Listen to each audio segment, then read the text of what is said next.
May 4th, 1980. A hospital in the city of Ljubljana, Yugoslavia. At 3:05 p.m. local time, a man passed away at the age of 87. His name was Marshal Josip Broz Tito. As the news spread, the 6 republics of Yugoslavia, Serbia, Croatia, Slovenia, Bosnia and Herzegovina, Macedonia and Montenegro seemed to freeze for a moment. Crowds broke down in tears on the streets of Belgrade. A football match was underway in the city of Split. As the announcer's trembling voice declared the news of Tito's death, thousands of spectators and players on the field burst into tears. They began to sing, "Comrade Tito, we pledge to you." 4 days later, on May 8th, his funeral was held in Belgrade. It was one of the largest state funerals in history. 4 kings, 31 presidents, 6 princes, 22 prime ministers, and 47 foreign ministers. With the exception of Jimmy Carter, almost every top leader of the Cold War's 2 superpowers was present, from the Soviet Union's Leonid Brezhnev and East Germany's Erich Honecker to Britain's Margaret Thatcher, India's Indira Gandhi, and North Korea's Kim Il-sung, right down to Zambia's Kenneth Kaunda. Friend and foe alike came to bid farewell to the last Yugoslav king. Tito was not just a communist leader. He was a victorious hero of World War II, a courageous statesman who dared to say no to Stalin, and one of the chief architects of the non-aligned movement. But most importantly, he was the magician who bound 6 nations, 5 languages, and 3 major religions together with a thread of idealism named Brotherhood and Unity. But on that day of the funeral, the leaders standing beside Tito's coffin perhaps could not have imagined that the death of the man who held this complex state together would mark the beginning of its collapse. Within just a decade of Tito's death, his forged brotherhood and unity turned into ethnic hatred. His socialist utopia turned into the site of the most brutal genocide on European soil since World War II. How did this seemingly stable multinational state sink into Europe's most vicious war in just 10 years? Why did the bonds of brotherhood, forged in the fight against the Nazis, such a bloody struggle against one another? Why did Yugoslavia break apart after the death of Marshal Tito? In today's episode, we will attempt to explore the deep political, economic, and historical reasons behind it.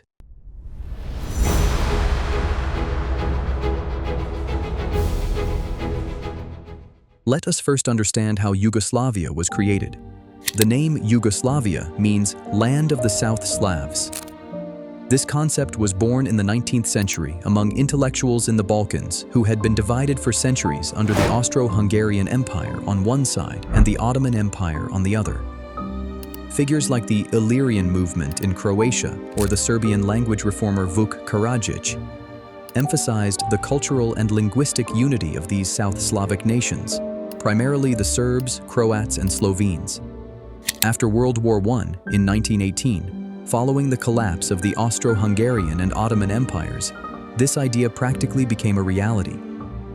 The leaders of Croatia and Slovenia joined with the victorious Kingdom of Serbia to form the Kingdom of Serbs, Croats, and Slovenes, which was renamed the Kingdom of Yugoslavia in 1929. But this first Yugoslavia was a flawed state. Its foundation was, in a word, Serbian hegemony. The Serbian Karađorđević dynasty imposed a centralized state system from Belgrade. Even the Vidovdan Constitution of 1921 was designed according to the plan of Serbian Prime Minister Nikola Pašić. This constitution completely ignored the desires for autonomy of other ethnic groups. The Croats had hoped for a federal structure, but they were essentially treated like a colony of a Greater Serbia. This discontent was so intense that in 1928, Puniša Račić, a chaotic Serbian Radical Party MP, shot and killed several Croat leaders, including Stjepan Radić, the head of the Croatian Peasant Party, right inside the Belgrade parliament. Following this assassination, King Alexander dissolved parliament and established a royal dictatorship, which only deepened the ethnic divide. This fragile state collapsed like a house of cards within just 11 days of the Nazi German invasion in 1941. And that is when the darkest chapter in Balkan history began. Yugoslavia was not only divided by occupying forces, it sank into a brutal, multi-sided civil war. The Germans established a puppet fascist state in Croatia known as the Independent State of Croatia, NDH. Led by Ante Pavelić, this fascist force called the Ustaše carried out such brutal genocide against Serbs, Jews, and the Roma, Gypsy population that it shocked even the Nazis. Millions were killed through demonic torture in concentration camps like Jasenovac. In response to this genocide, Serbian nationalists formed a royalist militia force called the Chetniks, led by Draža Mihailović. The Chetniks fought an irregular war against the Germans on one hand, but their main goal was to reconstruct a Serb-ruled Yugoslavia. To this end, they carried out counter-genocides and ethnic cleansing campaigns against Croats and Bosniak Muslims. The Balkans were not just fighting against the Nazis. Yugoslavs were engaged in a horrific suicidal struggle against each other. Out of this crisis rose Josip Broz Tito. Tito was a communist of mixed Croat-Slovene heritage. He brought forward a different ideology as the only way to break this cycle of ethnic hatred, socialist brotherhood rising above nationalism. He formed his multinational partisan force where Serbs, Croats, Bosniaks, and Slovenes fought shoulder to shoulder not only against the occupying fascists, but also against local nationalist forces like the Ustaše and Chetniks. Tito's slogan was, "Death to fascism, liberty to the people." At the end of the war in 1945, Tito emerged not just as a victorious hero, but as the savior of Yugoslavia. He kept his promise. Through the Constitution of 1946, he formed a new socialist federal Yugoslavia. This state stood on three main pillars. The first pillar was one-party rule and Tito's unrivaled charisma.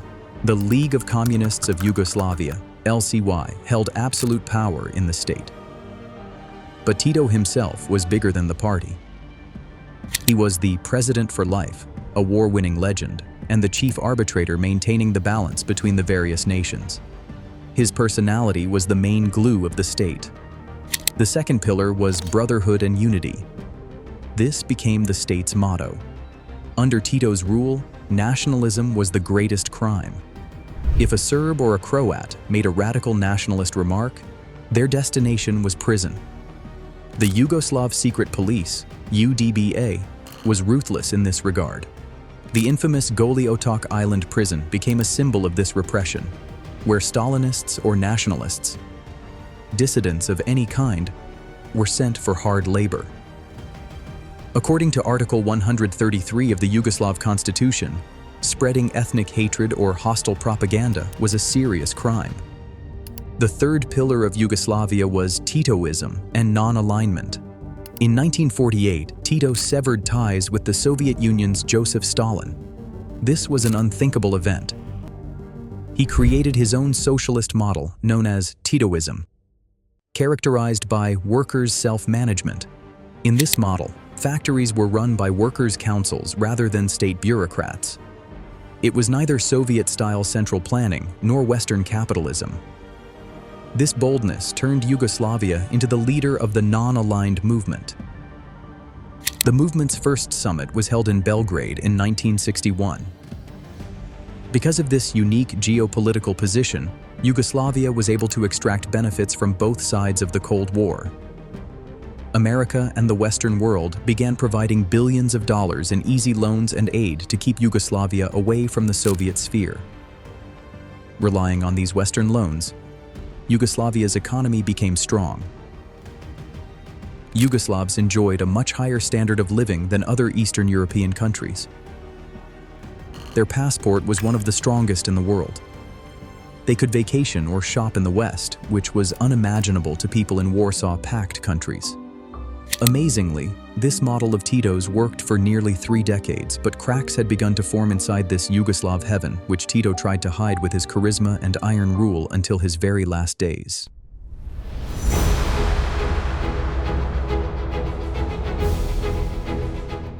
Coming into the 70s, Tito's seemingly stable model faced 2 major challenges. The first was political, and the second was economic, which will be discussed later. The political challenge came from Croatia in 1971, known as the Croatian Spring or Maspak. The Croatian Spring was a complex event.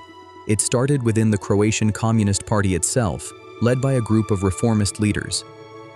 Leaders like Savka Dabčević-Kučar and Miko Tripalo raised demands for greater economic and political autonomy for Croatia within the Yugoslav Federation. Their main argument was economic. Croatia, especially its Dalmatian coast, was earning vast amounts of foreign currency from tourism, but under the federal system, the lion's share of this income was deposited in Belgrade's central bank. Croat leaders complained that this money was being used to subsidize underdeveloped republics like Serbia or poor provinces like Kosovo, hampering Croatia's own development. Coupled with these economic demands were cultural ones.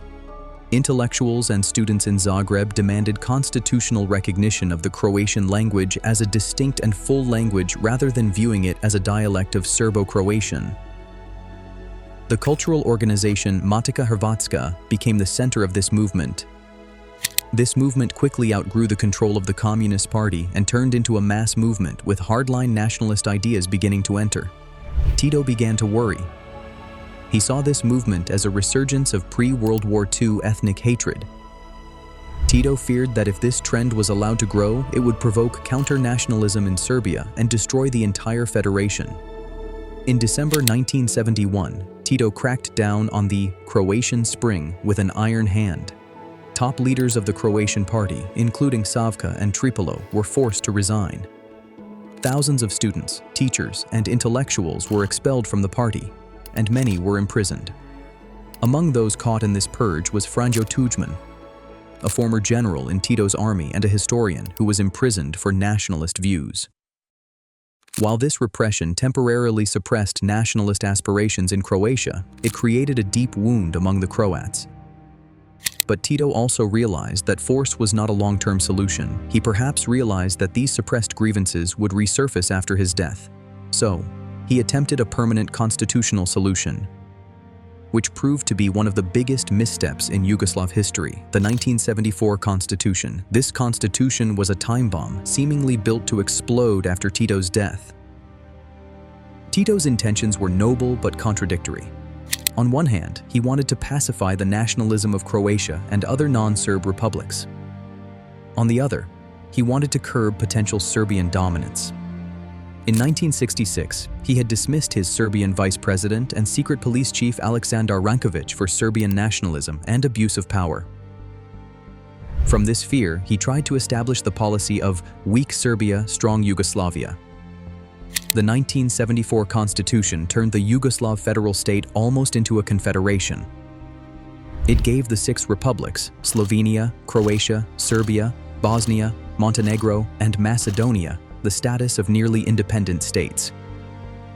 Each republic was given the right to form its own parliament, its own central bank, and its own regional defense force or territorial defense forces, TO. These TU forces were the republic's own armies. But the most significant and controversial change was made to Serbia's structure. Serbia's 2 autonomous provinces, Kosovo, where Albanians were the majority, and Vojvodina, which had many minorities including Hungarians, were effectively given power equal to republics. These provinces got their own representatives in the federal presidency and the power to veto any decision of the Serbian parliament. As a result, Serbia, which was Yugoslavia's largest republic, was effectively cut into 3 pieces. No decision of the Serbian parliament could be implemented without the consent of Kosovo or Vojvodina. But Serbia had no role in the decision-making of Kosovo or Vojvodina.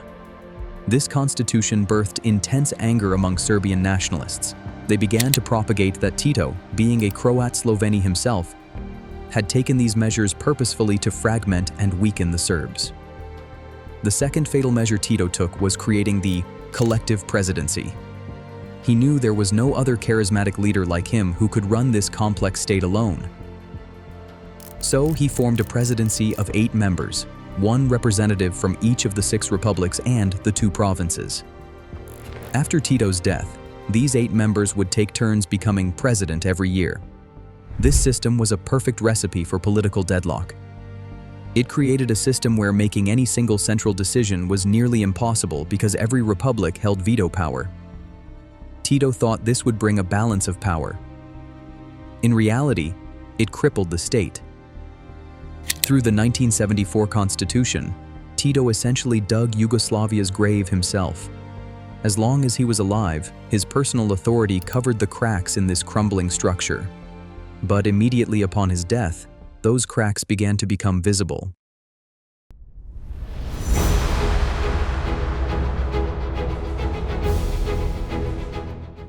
When Marshal Tito died in 1980, Yugoslavia not only lost its political glue, but the country was also standing on the precipice of a terrible economic crisis. The high standard of living Yugoslavs enjoyed during Tito's reign was mainly dependent on two things: Western easy loans and an inefficient socialist economy. In the 70s, Yugoslavia made full use of its unique geopolitical position. Western countries, especially the US and Europe, provided billions of dollars in loans on easy terms to keep Yugoslavia away from the Soviet sphere. This money was used for massive industrialization across the country, infrastructure building, and maintaining an artificially high standard of living. But Tito's workers' self-management model was not economically sustainable.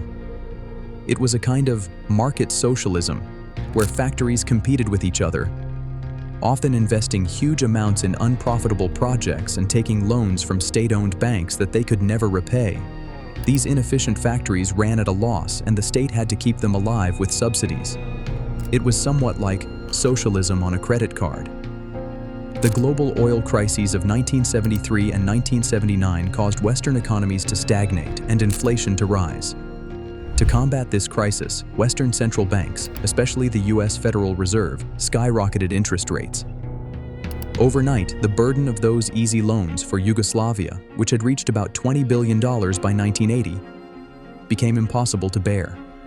After Tito's death, Yugoslavia effectively went bankrupt. The new government of Prime Minister Milka Planinc was forced to apply for a bailout package from the IMF and the World Bank. But this assistance did not come for free. It came with conditions of strict austerity. Under IMF orders, the Yugoslav government was forced to stop subsidies, devalue the currency, and open up the market. The result was disastrous. Overnight, the standard of living for the common Yugoslav began to plummet. In the 1980s, inflation in Yugoslavia became unbridled, exceeding 1,000% by the middle of the decade and 2,500% by the end. Unemployment among the youth rose dramatically. Severe shortages of daily necessities appeared in the once prosperous Yugoslavia. People had to stand in long lines for coffee, detergent, cooking oil, and chocolate. Due to severe petrol shortages, the government introduced an odd-even rule where cars were allowed to go to petrol pumps on specific days based on the last digit of their license plate. Ultimately, this economic crisis poured fuel on the fire of ethnic division. Economic disparity between Yugoslav republics existed before, but in this crisis, it became unbearable. The wealthy, industrialized northern republics, specifically Slovenia and Croatia, began to blame the poor southern republics for this austerity. Slovenia, whose per capita income was double the Yugoslav average and almost equal to neighboring Austria, saw themselves as hard-working Europeans.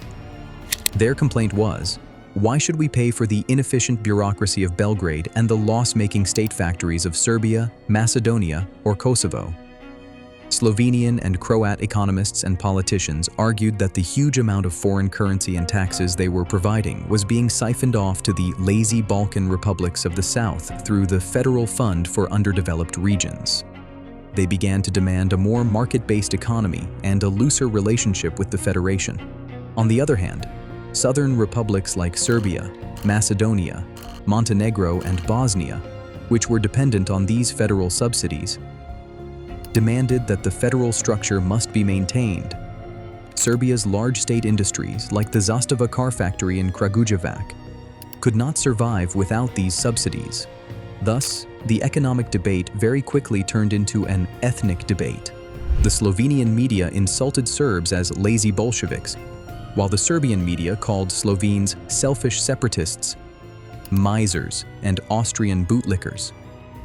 Brotherhood and Unity then became just a hollow phrase. When people are hungry, when their standard of living collapses, nationalism becomes the easiest and most powerful political weapon. And that weapon was picked up perfectly by a man who came to fill the void left by Tito. He was Slobodan Milošević.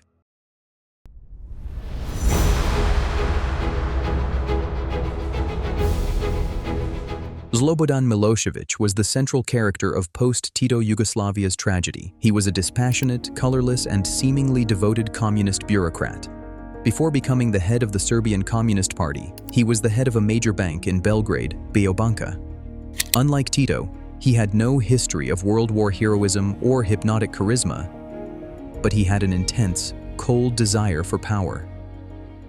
He was perhaps the first major Yugoslav leader to realize that power could no longer be held with the collapsing communist ideology. A new, more powerful ideology was needed. And for Serbia, that ideology was nationalism. In the 80s, a collective frustration and a sense of being victims of circumstance was becoming popular in Serbia.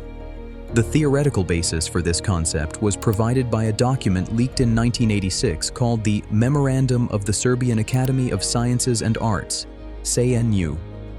Although it was leaked as a draft document, it spread like wildfire among Serbian intellectuals.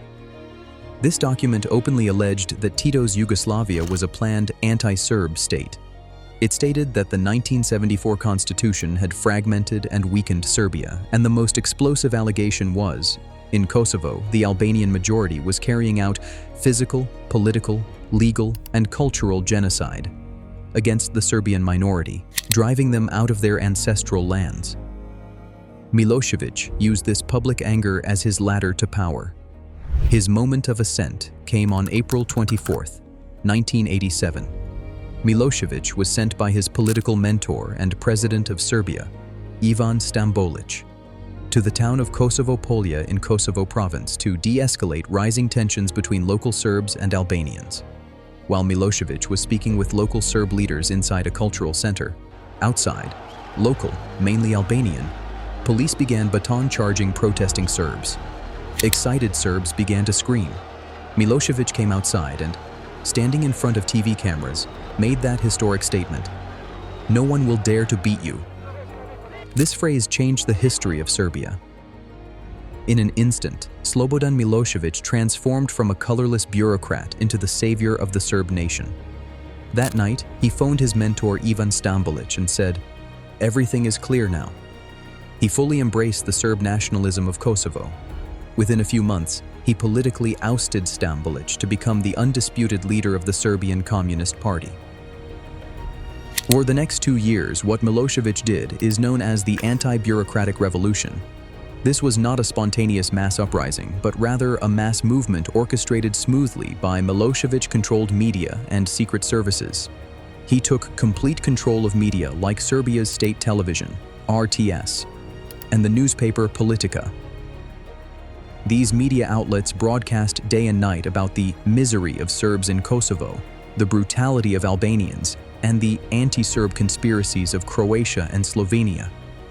Using this media, he gathered millions of people in rallies in Belgrade and various Serbian cities, where the crowds carried not Tito's picture, but Milošević's. Using this power of the people, he began to destroy the constitutional structure of Yugoslavia. In October 1988, Milošević supporters surrounded the parliament in Novi Sad, the capital of Vojvodina. This event became known as the Yogurt Revolution because protesters threw yogurt at the parliament building. Under pressure, the provincial government of Vojvodina was forced to resign. In the same manner, in January 1989, mass rallies were organized in Montenegro's capital Titograd, now known as Podgorica, to oust the old communist leadership. In their place, young leaders loyal to Milošević, such as Momir Bulatović and Milo Đukanović, came to power. In March 1989, Milošević's claw fell on Kosovo as well. However, this change was not peaceful. When Milošević introduced constitutional amendments to completely revoke Kosovo's autonomy, the Albanians of the province began massive protests. Albanian miners at the Trepča mines began a historic hunger strike underground. In response, Milošević declared martial law in Kosovo, sent in tanks, and arrested Albanian provincial leaders. By March 1989, Milošević had successfully revoked the autonomy of Vojvodina, Montenegro, and Kosovo, establishing Belgrade's full control over these 3 regions. The result was far-reaching. In Tito's 8-member collective presidency, Milošević then controlled not just Serbia's vote, but the votes of Montenegro, Kosovo, and Vojvodina were also in his pocket. Meaning, out of the 8 votes of Yugoslavia, 4 were under the control of a single man. He could effectively veto or block any decision of the federal government. Milošević had destroyed the 1974 constitution and turned the Yugoslav Federation into a crippled state. His goal was to establish a new, Serb-centric Yugoslavia. But these aggressive steps were creating the exact opposite reaction in the other republics.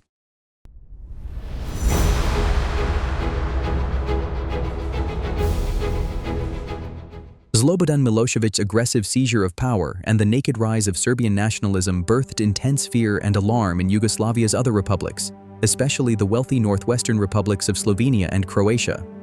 They saw that Tito's balanced federation was quickly turning into a Serb-dominated state, which for them was like a recurrence of the nightmare of the first Yugoslavia.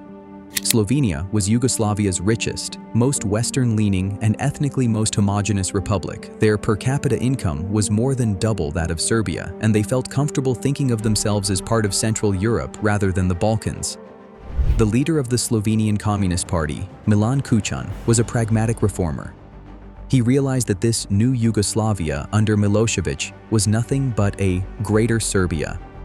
It was in Slovenia that civil society protests against Tito's one-party rule first began. An event in 1988 known as the JBTZ trial further fueled Slovenian anger. The Yugoslav National Army, JNA, arrested 4 Slovene journalists and intellectuals on charges of leaking military secrets and began their trial in a military court in Belgrade. Conducted not in the Slovene language, but in Serbo-Croatian. Slovenes saw this incident as an attempt at Serbian dominance over their sovereignty, and massive mass protests began. Milan Kučan used this public opinion to move towards multi-party politics and free elections in Slovenia. In Croatia, the reaction was similar, but much more explosive. The rise of Milošević's Serbian nationalism awakened that dormant nationalism in Croatia, which Tito had ruthlessly suppressed during the Croatian Spring of 1971. Croats began to remember the memories of World War II and the exploitation under the Serb monarchy before that. In this atmosphere of fear, Franjo Tuđman rose dramatically on the Croatian political stage. Tuđman was a former general in Tito's army and a historian who had been imprisoned for involvement in the Croatian Spring. Tuđman was the Croatian version of Milošević. His party, the Croatian Democratic Union, HDZ, campaigned on a hardline nationalist platform. Tuđman's main message was, the Croatian people have a historical right to have their own state. In 1990, the first free multi-party elections in decades were held in the various republics of Yugoslavia. The results of these elections were the final nail in Yugoslavia's coffin. It was no longer an ideological or economic debate. It had become an ethnic wildfire. For instance, in Slovenia, a pro-independence coalition named Demos won, led by Milan Kučan. In Croatia, Franjo Tuđman's nationalist HDZ won by a landslide. In Bosnia and Herzegovina, communism fell, but no single Bosnian party won. Instead, the state split between 3 separate nationalist parties: Alija Izetbegović's Muslim Party, SDA, Radovan Karadžic's Serb Party, SDS, and the Croat Party, HDZ Bosnia. Meanwhile, in Serbia, Milošević won effortlessly with his Socialist Party, essentially the former Communist Party, merely wearing a shell of nationalism. Tito's one-party rule had broken, but democracy did not take its place. Ethnic division arrived. The people of each republic united behind their own ethnic leaders. The dramatic staging of this political division took place in January 1990 at the 14th and final Congress of the League of Communists of Yugoslavia, LCY, held at the Sava Center in Belgrade. Slovenian delegates, led by Milan Kučan, proposed multiple reforms to transform the party and state into a loose confederation, giving the republics more autonomy. The Serbian delegates, led by Milošević, empowered by their newly acquired votes, Serbia, Montenegro, Kosovo, and Vojvodina, rejected every single proposal by the Slovenes one after another. Late at night, frustrated and angry, the Slovenian delegates walked out of the Congress. A short while later, the Croatian delegates, led by the reformist Ivica Račan, followed them. That night, the Yugoslav Communist Party, which was the last institutional thread holding the state together, snapped. The political death of Tito's Yugoslavia occurred. Then, the start of military conflict was only a matter of time. Throughout 1990, Slovenia and Croatia were preparing for independence. They planned to print their own currency and began to arm their Territorial Defense Forces, TO, formed under the 1974 Constitution.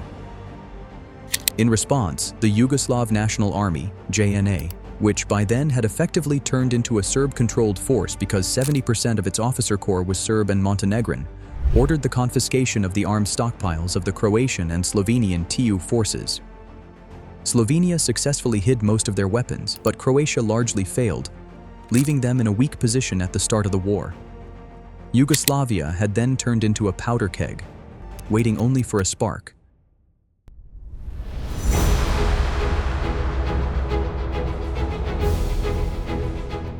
"1991 began with breathless tension. Slovenia and Croatia were not considering alternatives to independence, and Slobodan Milošević was determined to keep the Serbian sphere of influence intact at any cost. The Yugoslav National Army, JNA, once a symbol of Brotherhood and Unity, was rapidly turning into a Serb nationalist force.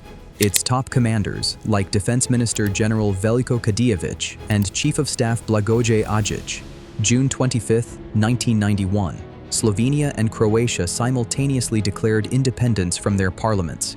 2 days later, on the morning of June 27th, JNA tanks and armored vehicles, under orders from Belgrade, began to seize Slovenia's border posts with Italy, Austria, and Hungary.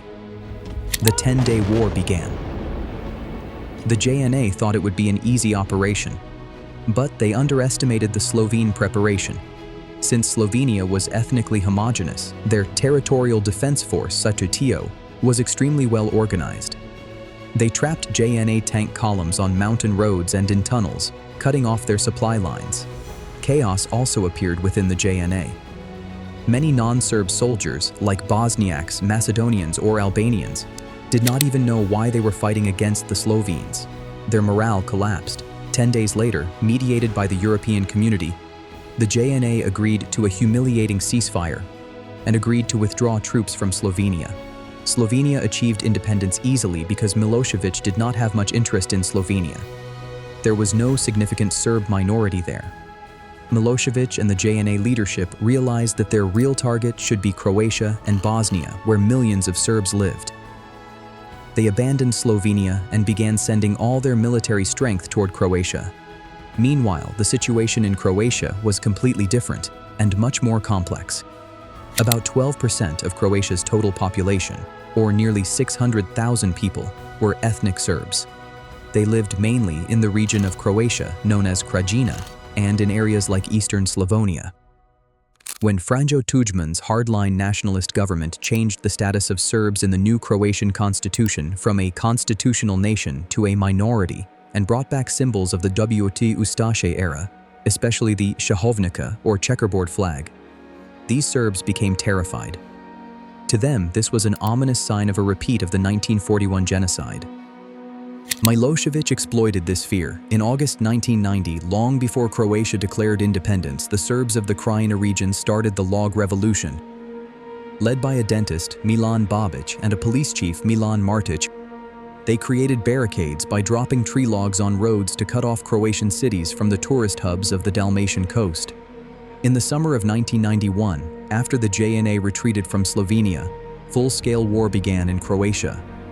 The JNA openly entered the war on the side of the Croatian Serb militias. They claimed they were protecting the innocent Serb people from Croatian fascists.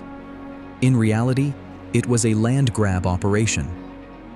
Serbian paramilitary forces, like Željko Ražnatović's Arkan's Tigers and Vojislav Šešel's White Eagles, with the cooperation of the JNA, began ethnic cleansing campaigns in eastern and western Croatia, burning Croat villages and expelling their inhabitants. Their goal was to occupy 1/3 of Croatia's land to form a state named the Republic of Serbian Krajina, which would later be joined with Milošević's Greater Serbia.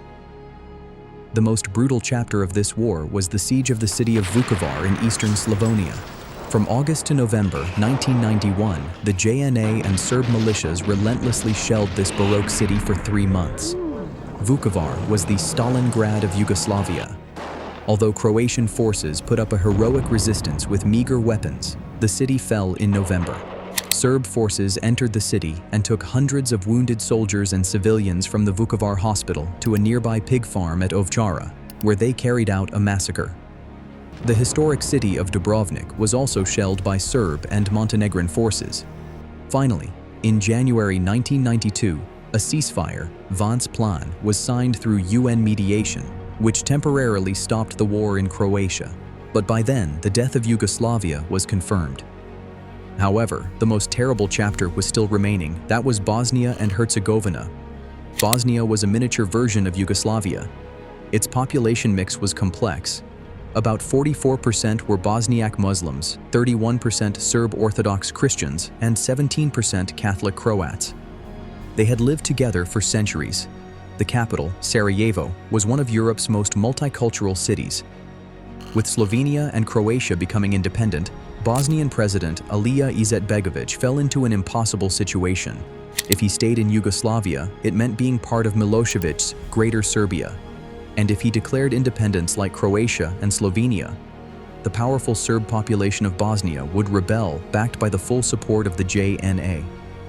Under pressure from the European community, Izetbegović organized a referendum for independence in March 1992. Bosniaks and Bosnian Croats voted overwhelmingly for independence. The Bosnian Serbs, led by psychologist and poet Radovan Karadzic, boycotted the referendum and, with the help of Milošević's JNA, declared their own Republika Srpska.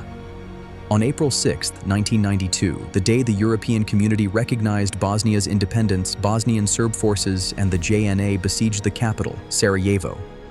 The Bosnian War began, the most brutal conflict on European soil since World War II, which will remain a horrific example of genocide, mass rape, and ethnic cleansing. The coffin of Yugoslavia was not only closed, but the final nail had also been hammered in.